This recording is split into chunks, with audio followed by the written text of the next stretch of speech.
Hello to everybody. Good evening. It is Friday evening. Hope that you are all well, and check in, say hello, where you're from, whether it's the first time that you've come across us. If so, then welcome to this Facebook page. Welcome to this regular Friday evening weekly slot where we come together with so many different people. This is really an online circle, creating a sacred community, some sacred space for you to listen to some wonderful speakers, open-hearted people.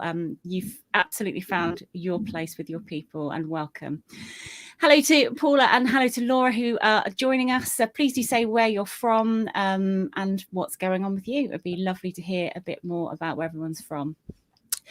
It is my absolute pleasure this evening, a real pleasure and joy to introduce the two wonderful people who represent a larger organisation called GreenSpirit. I'd really like to extend a warm welcome to Hilary Norton and to Ian Mowll, who are going to be joining us.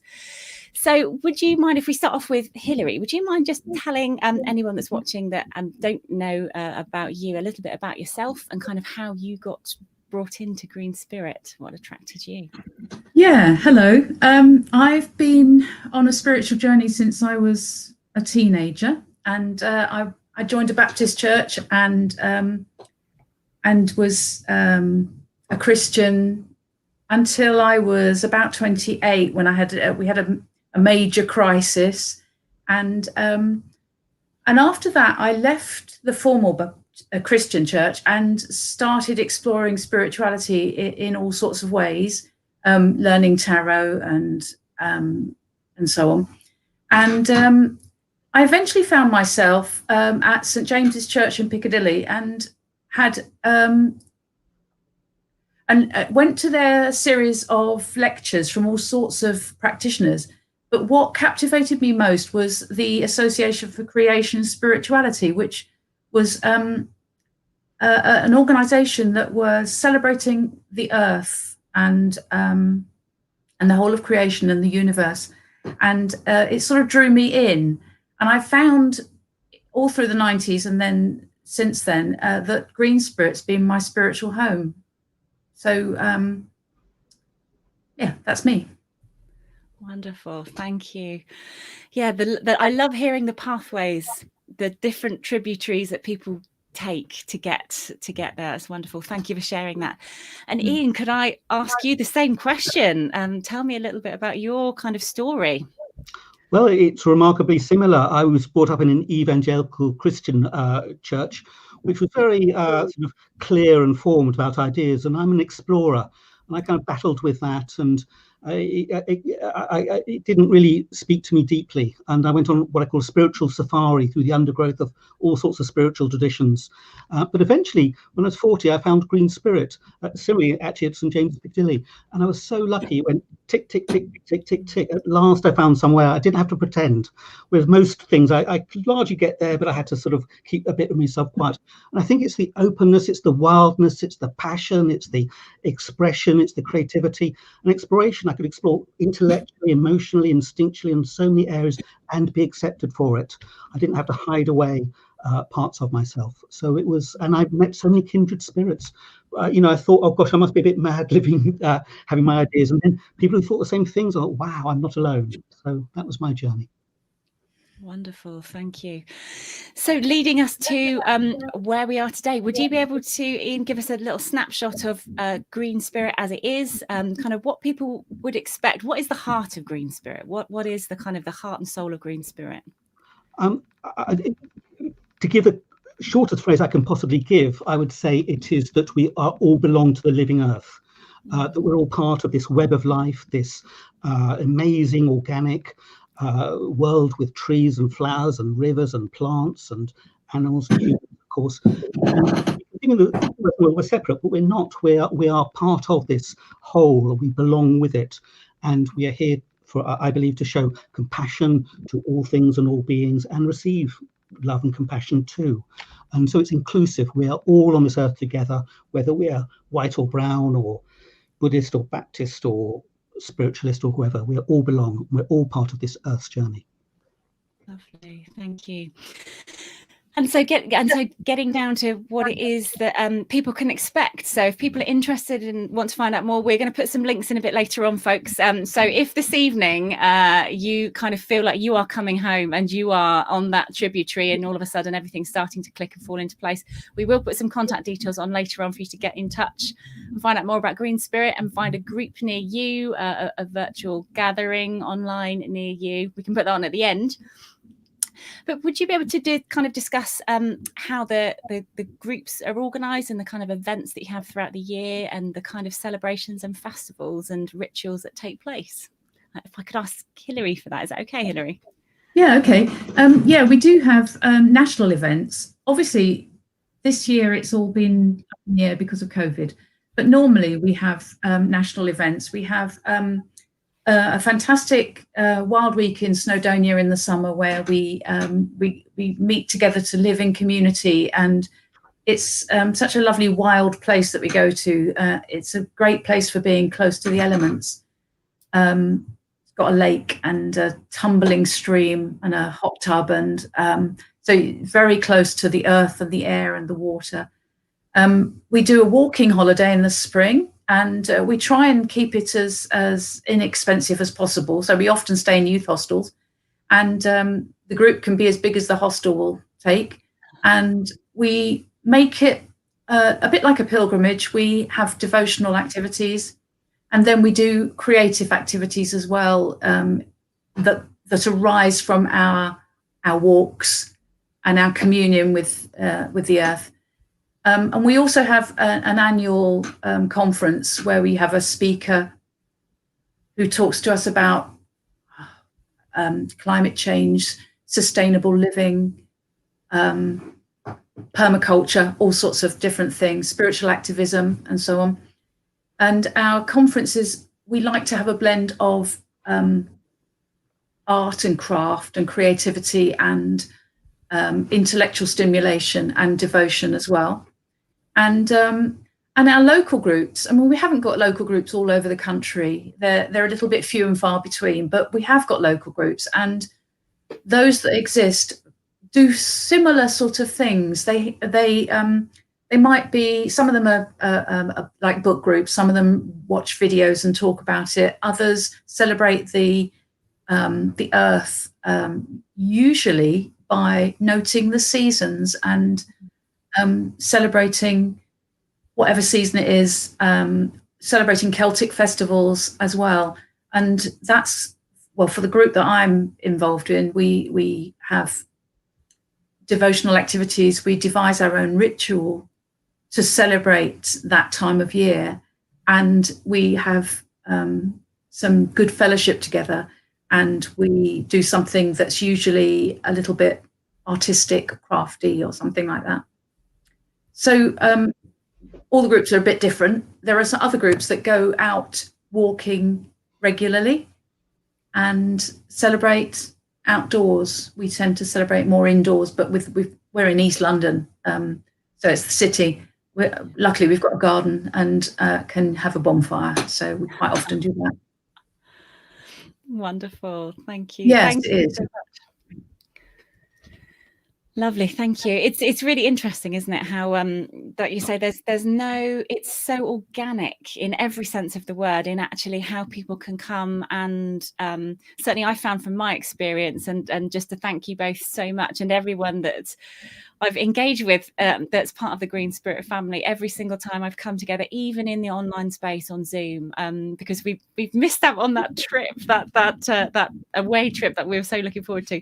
Mm-hmm. It's been such a really heartfelt experience of so much joy and acceptance of whatever you're bringing in the energy of love and celebration is received by the group, which I found so wonderful. So if anyone's watching, I can absolutely recommend joining online with one of the Zoom celebrations or rituals, or actually some of the talks that you all do, because I think you do what is green spirituality talk, which is kind of a bit of an overview of the fundamentals. But for anyone who's interested, who's starting to feel the bubbling of that heart moment of thinking, this feels like something I'm really interested in, would you be able to kind of talk about green spirituality in a practical sense. So how someone would be able to celebrate or introduce spiritual elements into their engagement with nature.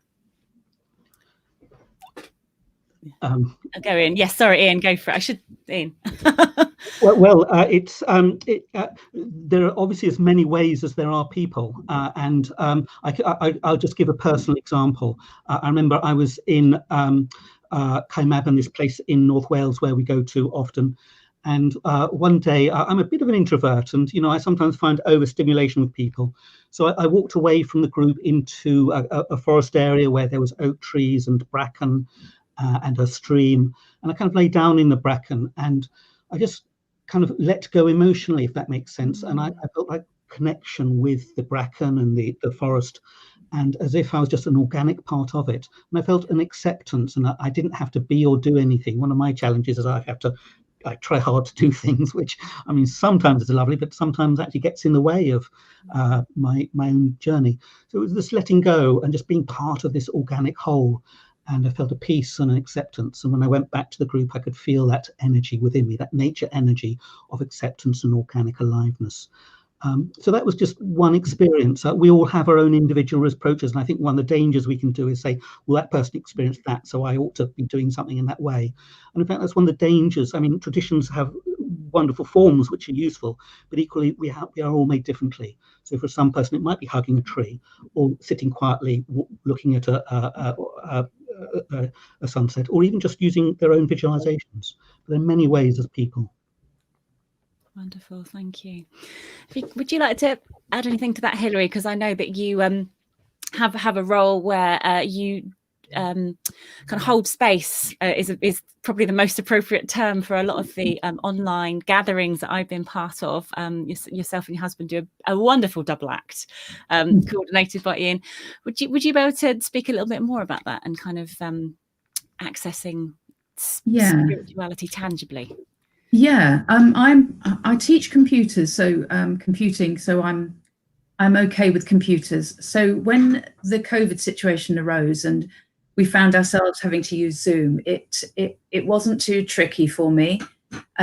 So the first time we did it, we decided to do the spring equinox celebration, and I was just going to do it for our local group originally, and then I thought, well, hang on, with Zoom you can reach a much wider public. And nobody else in GreenSpirit had done one for the spring. So I thought, oh, well, I'll give it a go. So all it meant was that I had to be a little bit more organised and put things onto a PowerPoint slide so that people could share in the ritual and read some of the devotions. So we usually have an introduction, and then we open our sacred space with lighting a candle. And then we honour the directions. And we've got some people in GreenSpirit who've made a lovely book about rituals and have got different calling the directions for different times of year. And so I'm just going to tell you about one of the Samhain ones. Yeah. Because Samhain is the next celebration that we're coming up to. So, for instance, you face the north, you face the east, you face the south, and so on. And this one, or facing the east, we give thanks for air, the breath that gives us life. A storm broods, winter blows in on an east wind, and autumn leaves return earthwards. It's time to gather indoors for music and storytelling. May we fly and soar with spirit. So that was just an honouring of the east, but obviously there's the other directions to honour as well. And then we usually have a time of sharing. I mean, on Zoom, it's just been so easy to get people to bring a poem that they want to tell us about, a recipe that they've made that's seasonal. I have a recipe for some incense that I made for the autumn equinox. Somebody else brings a song. Somebody else tells us about herbs that are appropriate for the season, and then we usually do a bit of singing or drumming. I mean, doing that on Zoom isn't quite so satisfying as it is indoors. but you can drum and you can sing as long as you mute yourself. You can sing a song together. It's lovely when this COVID situation isn't here, because we can then share some food together and, you know, socialize. So it's not quite so satisfying, but we also have some meetings that we're calling wisdom keepers. So we've just been exploring different aspects of spirituality, like balancing the masculine and the feminine energies within ourselves. That was one of the meetings. Talking about our own spiritual practice and finding the things that are common in those things, because we have such a variety in GreenSpirit of spiritual practices. People pray, people meditate, people walk, people do pilgrimage, people do 5 rhythms dancing. So lots of different devotional practices. We had a really nice meeting about reimagining the world as we want it to be. Putting our thought energy into what we want this world to be, how we want to see it. You know, yoga centers in every street, and you know, loads of parks and lots of greenery, and because you've got to start somewhere with all of that. And in our part of the world, we've also got a silver tent group for the old girls, so we meet together. It's a bit like a red tent group, but it's for anyone over 50. That's nice. And then some of us meet to meditate together regularly. So those are the things that we do locally. Wonderful. Thank you. There's so much there, and you get a real sense of the breadth that actually this is about community, and this is about coming together for a common sense of connectedness. This is not purely about ritual, and this is not about certain aspects of connecting. And what I really love and what's really resonated with me is it's not about using nature. It's about being with, as opposed to using nature for healing, which sometimes is a language we can get stuck into in certain spiritual practices, that it's very still us and nature, and we're in nature doing a spiritual practice without engaging with nature. So I really enjoy the approach that you have. I'd love to come back. There's so many things. Oh my goodness, Hilary, and everything you said, there's so much to circle back to. I'd like to talk about that balance that you spoke about, and actually something that is a bit of a common thread is that people feel that they're being drawn to connecting with nature. And we have so many spiritual people and teachers and mediums that come onto this program, and on a Sunday services, invariably they are talking about being in nature, being less busy, and spending time in that quiet, still space. So would you be able to just speak a little bit, both of you, about this kind of groundswell and this shift to coming back to nature? We'll start with Ian. Okay, all right. Well, thank you. It's a wonderful question, and there are quite a few answers to that, I think. On the kind of our physical living space, obviously we're increasingly in cities and busy and polluted, and so we know, and science says, you know, get out into nature. That is healing for your psyche and your soul. It's way we were made for thousands and thousands of years. This industrial world only came up a very short period of time, evolutionary. So that on the level is very important. I think, though, it also touches other things. It's an expression, and you touched on it earlier, about this kind of being and creativity. There's more of a movement for people to own things themselves, saying, I want to make my choices. And this kind of being in nature, this wildness, means you can make choices. There's no prescription. There's no sort of rule book or guru or organization that says this is the way it must be. It's your own expression, and people warm to that because they want to be creative and have their own response. And I think that's actually, people talk about spiritual but not religious. And I think that's partly what we respond to, that spirituality of offering your own response and not feeling restricted.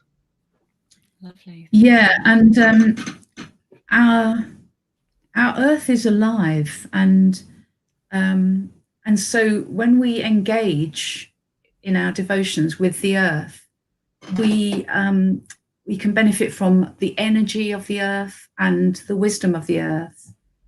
And I think a lot of people would say that our the animals and the birds and the trees and the plants are our brothers and sisters. And we are stardust. I mean, we're all, since the Big Bang and that explosion of stardust into the universe, that's us. We're part of it. We've got a really nice song that we sing. The air that is my breath is the air that you are breathing, and the water that is my blood is the water of the earth. It's lovely. Goodness. There's such a gentleness to it as well. And what I really appreciate, I know we spoke about this when we were kind of talking through this session, that what I really appreciate is the blend of energy in the group, which is something that I hadn't really encountered in many spiritual groups and my spiritual explorations, that actually there was a real equality, there was a real, it really felt like a very good space for that to happen. Is that something that you deliberately kind of put in your credo and foster, or is that just the good fortune to have so many wonderful people drawing to you? That kind of balance of energy. Okay, Ian, do you want to take that one? Yeah. I'd love to respond, because I don't think it's something we sort of theoretically plan. It's not like a sort of a head thing, we say we must do it, but it is for me one of the deepest spiritual values. It is that our differences are part of the solution. So many often people look for that huddle of people are the same, but actually for me spirituality is that diversity, it's the difference. And I think unconsciously we are bringing that spiritual quality into the way we interact. And so it's wonderful when, you know, there's someone doing something a bit different. We don't say, oh, well, that's not the way we've done it. I hope we say, great, you know, that's a new expression. And the more diversity you have, actually, the more possibilities of new things happening and more creativity and so on. So it's part of the ecosystems. Ecosystems that are more diverse, are more robust and more creative and have more what's called emergent properties. So I think that is actually a deep value of green spirituality. And I'm so delighted that you've seen and reflected that. I feel very warmed by that. And something I hope we try and respond to the Earth's energy in that way. Thank you.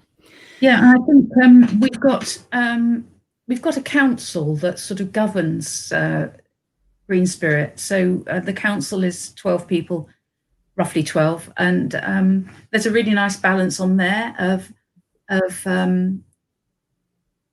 of personalities and interests. So we've got people that have worked in the in business, and people that have worked in with charities, and people that have worked in health and education, and it's such a lovely variety of talents, like musicians and artists and so on. So that's really nice. But it also means that there's those streams to draw on when we organise events and things like that. So when we first started back in the 90s, there were one or two people that were like mathematicians and marine biologists and so on, sort of academics, and that was great, because it's lovely to have some intellectual stimulus sometimes, and it's nourishing. But at the same time, there's that need to touch our hearts and be practical and to be creative. So I like that about GreenSpirit, that I can go to GreenSpirit to have stimulation, intellectual stimulation, and be made to think. But there's that creative side, the opportunity to be creative and pursue my spiritual path. Yeah. Wonderful. Thank you. My goodness, there is just so much as you're talking. It's just so many things which are coming up for me. And it's amazing just how people are responding in the chat as well. Lovely Richard is here, and Richard can always be guaranteed to bring some amazing quotes in. What I would say is anyone that's watching this, please do go back. I'm going to put the link to GreenSpirit in there, because there is a wealth. I mean, you talk about some of the people that make up your organization, but there's a real treasure trove of books and publications there, which are just full of ideas that will stimulate and give you direction, and just really embrace all of the different paths that are out there. So I really do recommend that you go and have a look at some of those publications and books. Can I respond to Helen's question? Yes, of course. I was just about to flash Helen. Lovely Helen's here. Hello, Helen. You asked a brilliant question there. Yeah, just suggestions really of helping people bring nature and the healing elements of nature into their home during the dark winter nights. So this is top of our list to discuss, wasn't it, folks, this evening? Okay. Yeah. Can I answer it? Because I've been thinking about this, and I think I can't easily speak for somebody who lives in a flat that's high up in a block. I think if you can get out into a garden or into a park, I mean, I live in the city, so it has to be a garden or a park. It's not often a forest or a wood. But if you can, then do try and go as often as you can, because seeing what's happening around you regularly helps you to appreciate the changing season. I always try and do a little bit of grounding in the morning when I get up, and unless it's pouring with rain, I'll try and go into the garden, just to stand, even if it's only for half a minute, stand with bare feet on the earth to just feel the earth's energy. So that's a really, grounding yourself is a lovely thing to do. And if the weather's fine, then spend longer. But the other thing to do is visualization, because if you can't actually physically do it, at least do it in here. Yeah. And make the picture in your mind of, I don't know, perhaps something like the autumn mist rising off a field as the sun rises, and just breathe it into yourself. And connect with nature in that sort of magical way. Yeah, I think that's valid, actually, doing it in your imagination. Absolutely. And in fact, there's been lots of research done for people who are confined to bed, and actually having somebody there, if they can't access it within their own imagination, to kind of walk them through a guided visualization, a guided meditation. And the body actually responds, and the neurons in the brain are actually feeling your toes scrunching in the sand, even though you're physically imagining it. So that chip is just astounding, isn't it? And as you said so beautifully, we're hardwired to operate at our optimum in nature. We're just ancestrally hardwired into that. Thank you. Lovely question, Helen. Thank you so much. I'm really pleased you're here, Helen. Helen was the person that I phoned up and said, just discovered this group. It sounds amazing. Do you want to come onto a Zoom call with me? That's happening in an hour's time. She dropped everything to join in with the Zoom call. So it's really lovely you're with us, Helen. Thank you. Ian, did you want to speak to that Helen's question as well, about any kind of advice or top tips, or for people that are kind of looking out the window thinking, well, it's all well and good at being in nature in the summer, but what prospects? How can I do that as the winter months are coming in? Absolutely. Beautiful question and a beautiful answer, Hilary. My own, it's probably stating the obvious, but I have a stone on my desk. It's this one. And I'm not sure how well it shows. Let me. That's it. Got it. Yeah. And this is the thing that, and I get stressed easily. It grounds me. I hold it, and it brings that sort of earth energy. And I realize I'm part of this earth, and the trees don't have get flustered or stressed, you know, and the rocks don't and mountains don't. And so if I can just be with the earth and feel that slow and earth-like existence that slows me down and gets me connected. So objects or a little altar and so on. I found this very, very useful, actually. It's probably partly the right size, so I can kind of hold it and move with it. But yeah, objects could be very useful. Yeah, so that's something certainly that and I think I've got the excuse because I've got two very small children, two kind of very, very little ones, and so for them, finding conker this time of year is just such a treasure, and they've got bulging pockets as they come home because the conkers are just treasures. And actually to kind of encourage that and not just say throw it down, it's dirty, you know, put it down, the instinctive things that you would do, but to say, wow, what a treasure you've got, and bring it home and celebrate that they're bringing these things into the house and talk about it and give it pride of place on the mantelpiece, trying to encourage that and kind of changing our mindset a little bit. And certainly we planted an awful lot. I know I'm probably the same as everyone else, kind of lockdown gardeners. We planted an awful lot as well. And that was a really lovely process to go and peep in every day and just see the little seedlings coming up, and then to eat the fruit. It's wonderful. Lovely. Amazing. Thank you. So Letty is really enjoying it. Hello, lovely Letty. Another spiritual explorer. I love that, Ian. I love that expression. On spiritual safari, another safaria. Letty, really enjoying connecting and hearing the ideas that you're bringing to people. So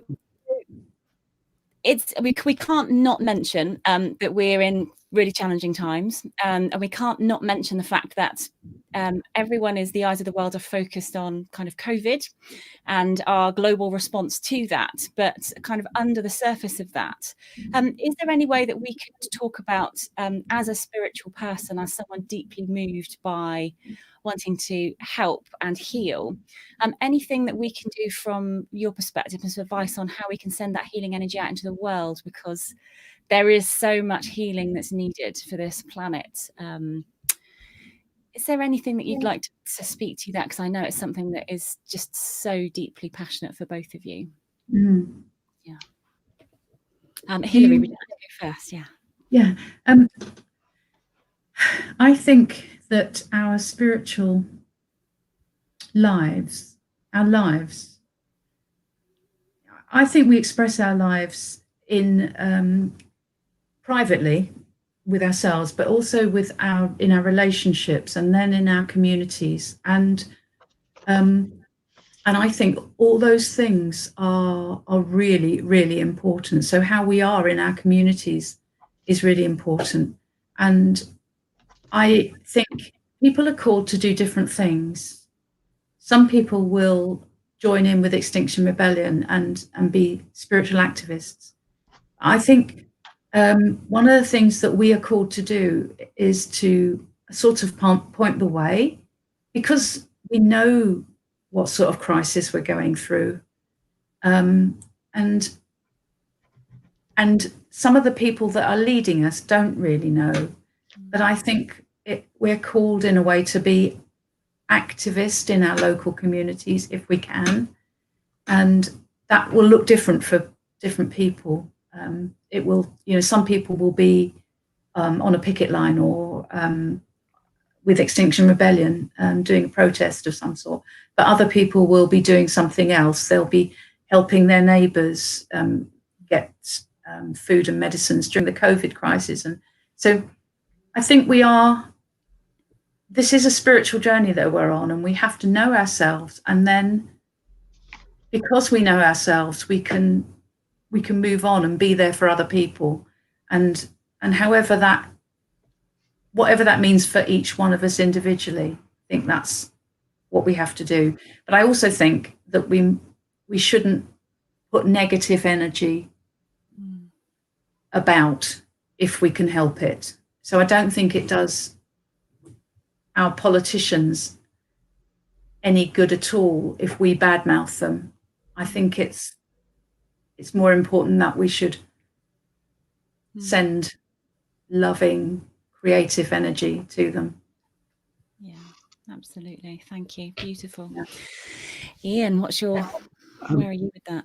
Yes, I mean, I'm kind of repeating partly what Hilary so beautifully said, but that's where groups are so important. It's so easy these days to think that I'm passionate about homelessness, for instance, and I'm passionate about climate change and so on, and I've got to help the homeless people and stop climate change and be sustainable and so on, and it's unrealistic.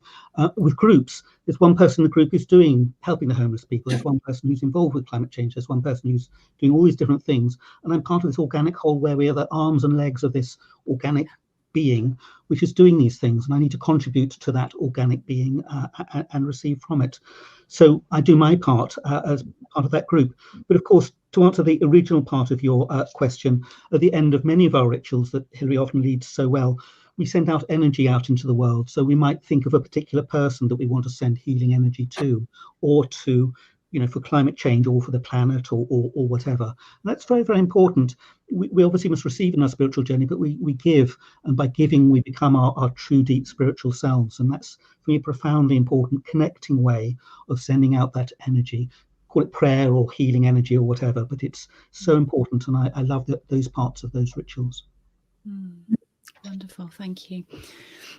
I know you mentioned earlier one of the wisdom keepers, and I personally find them so illuminating. They really are illuminating for me, and I've enjoyed so many of them you've done, but the session that you did around reimagining the future for me was really, really powerful, because it's kind of I've never been in that space before. I've never been, okay, pull your sleeves up, psychically, mentally, emotionally, energetically, let's do something about it.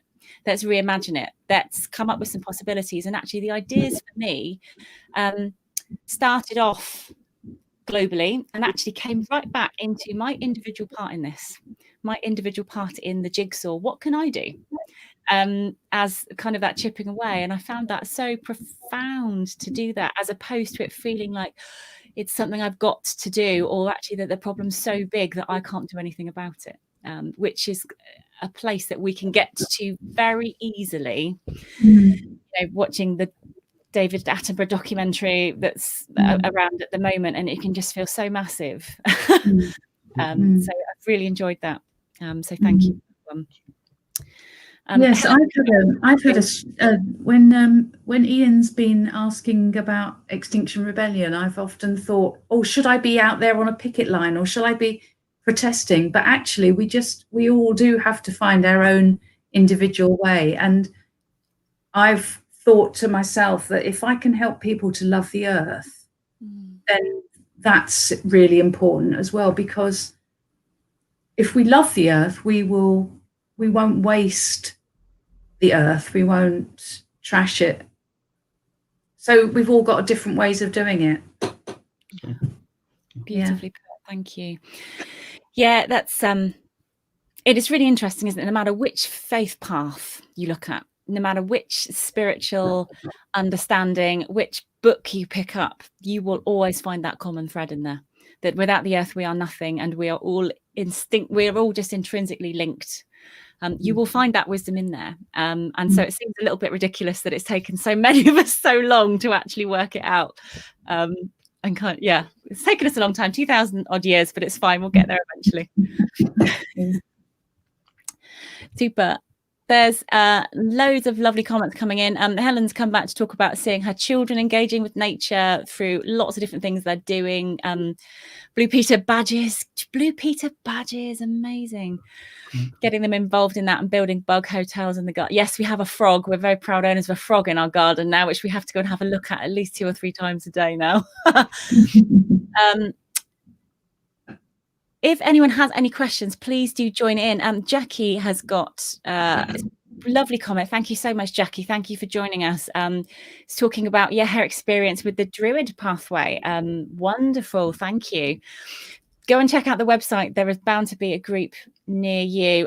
Linda Marie did ask about a Dorset group. Watch this space, because there's certain plans afoot to launch something in the Southwest, because there are so many people in the Southwest who are interested in this. So please do watch this space. There will be more news upon that soon for you all if you're interested in the GreenSpirit kind of Southwest chapter. Okay, loads of people coming in. Lovely Richard has given a nice little tip here. That's a lovely idea. Hot drinks. Hot drinks, something spicy and aromatic, perfect for this time of year. That's wonderful. Thank you.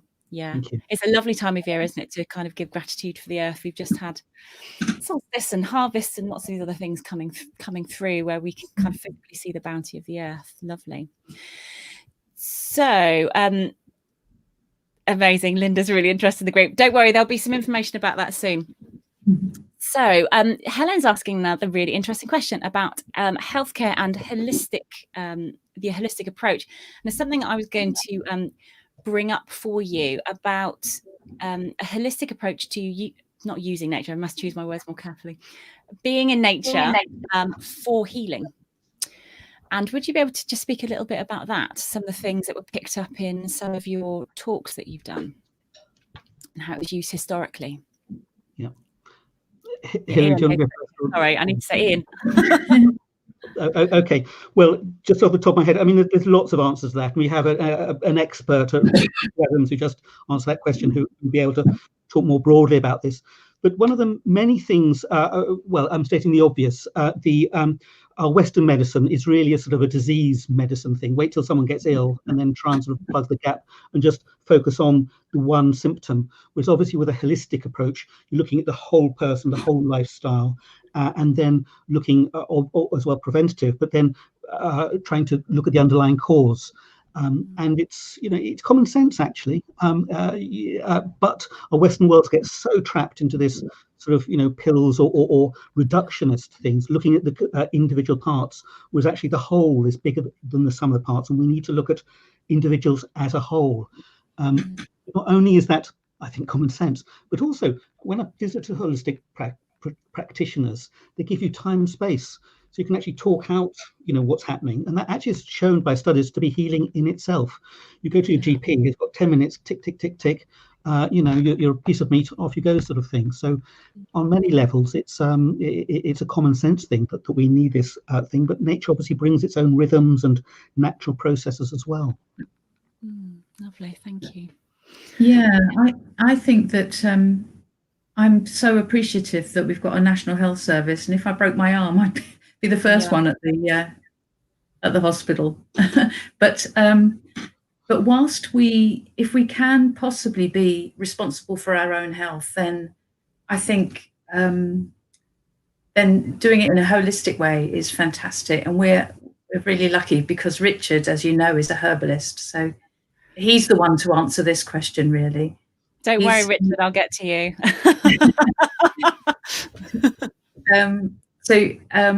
There are all sorts of wonderful things in nature that are curative and healing. So not just the general healing qualities and properties of nature, but some very, very specific leaves and barks and roots and berries that are so, and I don't know about them because I haven't explored, and fungi, and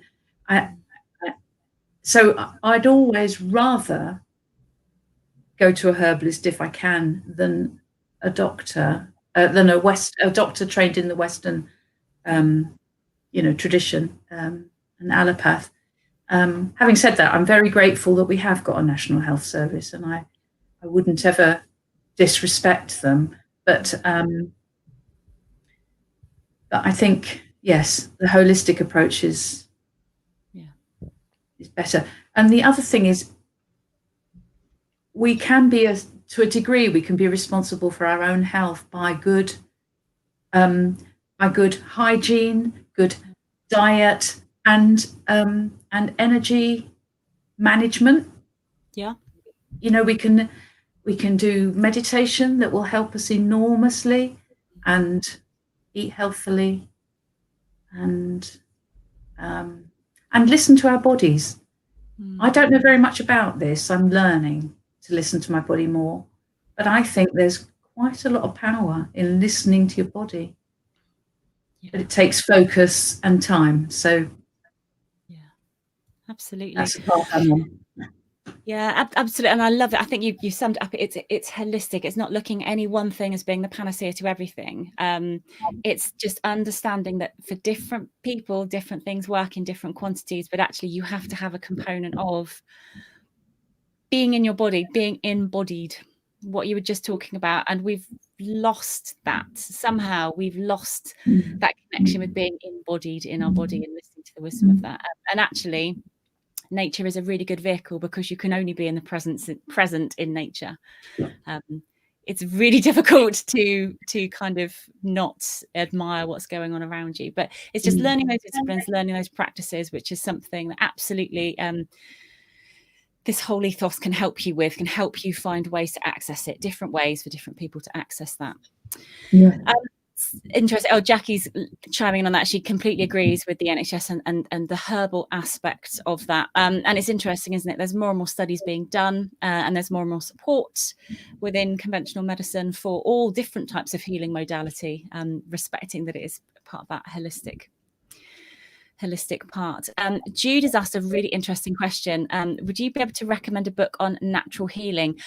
What I would ask, I'm going to ask a big ask, because it feels like Richard has been quite a big presence here in this healing. Would it on all healing, Jude, if you could come back with that all healing, or is there a particular type of healing you're interested in finding out a little bit more?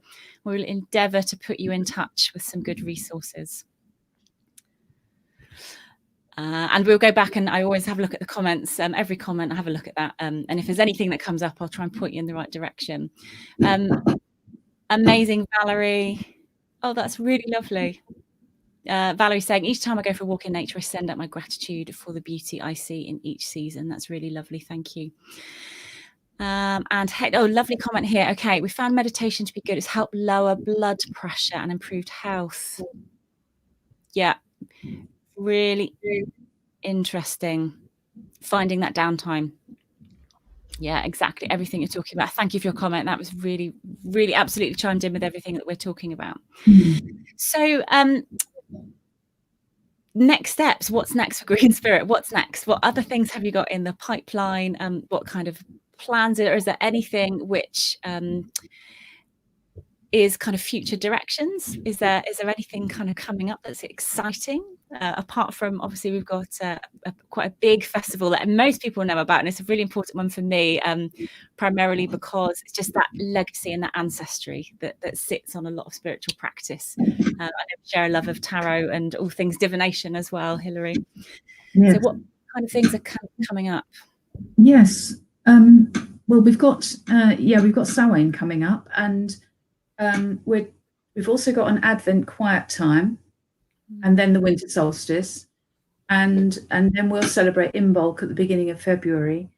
And I think that's as far as we've planned at the moment. And I mean, all these are probably going to be on Zoom.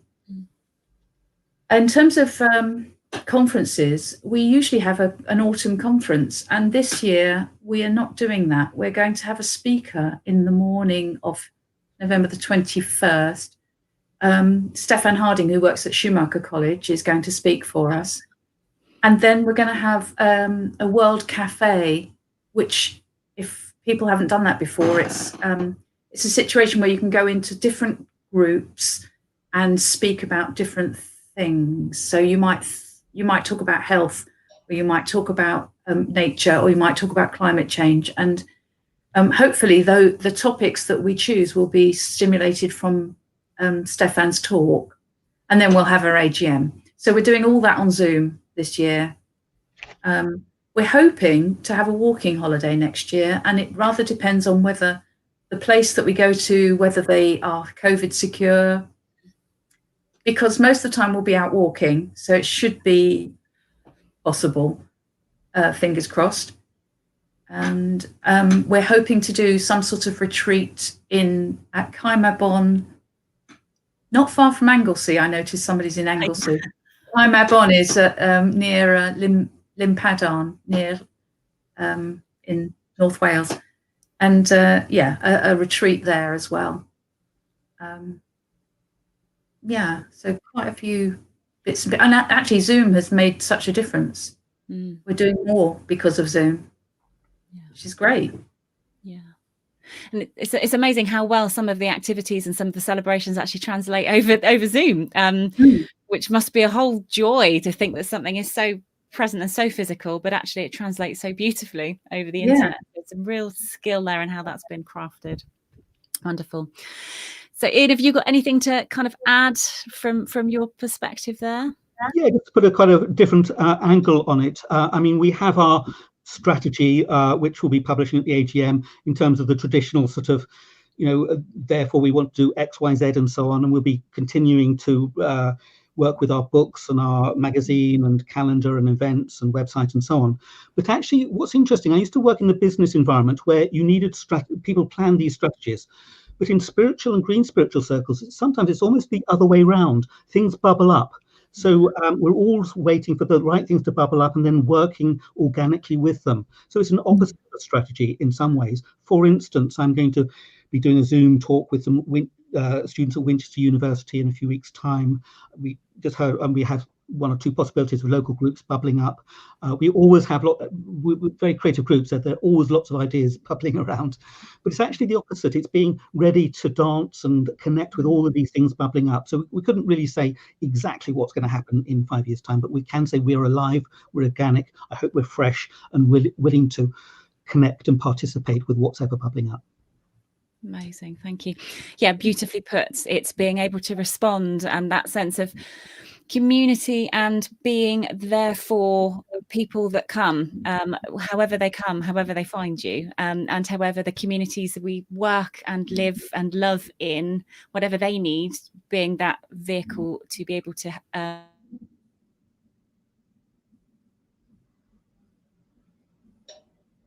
was going to say absolutely. Ashley, I think you've frozen. Okay. Are we still streaming? Probably. Let me fill the gap and say, Ian, you were going to, you're thinking of doing some more What is Green Spirituality? Oh, yes. Don't know what happened there. I do apologise about that. Not quite sure what happened. Okay. Yes. Thank you so much for your time this evening. And thank you everybody that's connected and sent questions in and been part of this discussion. I really do hope that it's piqued your interest. Thank you, Mina. We are still streaming. We are still live. This wouldn't happen if we were in person, would it? You are. Thank you so much for your time. And we will put a link on to the GreenSpirit website for anyone who's really interested, had their interest piqued and can't wait to get involved and find a group near you and get involved with all of the things that are coming up, especially over the winter over Zoom. Is a real sense of joy. So any kind of final thoughts? And I wondered whether you might be able to offer some kind of your personal thoughts and hopes for your journey and the planet we live on, and yeah, just any kind of final thoughts. Just leave the last words with you two. If I could start with Hilary first, if I may. Oh, thank you. I've got a feeling we've got hard times up ahead because of COVID and because of climate change, and so I want to be my spiritual. I want to be confident that I can stay balanced and centered, and I want to help other people. So for me, it's like introducing people to meditation and helping them to find that sort of balance for themselves, so that when difficult times come, they've got more resources to deal with it. So that's what's on my heart at the moment. For personally, is that what you meant, personally? Yeah, that's lovely. Thank you. Yeah, it's just kind of describing what's alive for you right now. And that was beautiful. Thank you, Hilary. And Ian, could I ask you the same? Kind of what's alive for you right now? What's in your heart right now? Sure. Well, I mean, there's so much bad news, unfortunately, that I've recently even taken to not watching the news. I normally love watching the news, but my stress levels start going up because there's so much, and I worry about it. But I come back to various things, but one of the metaphors or things I always remember is a bluebell in a wood. And a bluebell in the wood doesn't try and be 100 bluebells or change everything. It is itself, and it just grows and offers its beauty to the world and passes away. And I take that as my metaphor, because sometimes I think I must be mad to try and do good things in this crazy world, but actually that's not my spiritual journey. My spiritual journey is to be the best I can be, to offer what I can with loving kindness to the world, and I will pass away at some stage, and that's okay. So the bluebell in the wood is in my heart, and is what I offer, or my own giving to the world is what I hope I can offer. Wow. That feels good to me. Thank you. That was really lovely. What a lovely hour that we've spent together. Really valuable. And I've taken so much from that. So thank you so much. And thank you for everyone that's joined us this evening, for your questions, for your love, for your ongoing love, which I cannot thank you enough for being part of this spiritual community online, for sending your comments and your questions and messages of support, and kind of reaching out and supporting each other in the chat and as part of the wider network. This is the community, isn't it? This is the community doing our bit. So thank you so much. Much love to you all. We're going to say night.